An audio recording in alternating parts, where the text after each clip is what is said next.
Вработените во приватниот сектор до крајот на годината ќе добијат регрес за годишен одмор попознат како К15 во износ од минимални 9610 денари.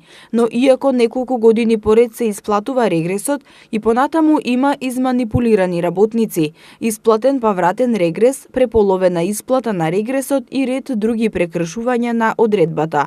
Исплатата на регресот за годишен одмор е обврската воспоставена со општиот колективен договор за приватниот сектор од областа на стопанството и како задолжителна треба да се реализира до крајот на годината. Од граѓанските здруженија досега неколку пати укажуваа на манипулациите што се прават при исплатата на К15 и при тоа посочуваа дека работниците за нив кажуваат дури откако ќе ја напуштат фирмата.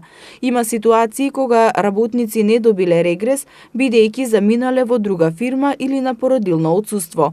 Услов кој треба да се исполни за регресот за годишен одмор е работникот да работел најмалку 6 месеци во календарската година кај ист работодавач. Регресот за годишен одмор се исплатува еднаш во текот на годината, а казните за работодавците се огромни, дури и до 4000 евра. За работодавците кои нема да исплатат регрес за годишен одмор или ќе побараат од работниците да ги вратат парите, предвидена е затворска казна до 1 година.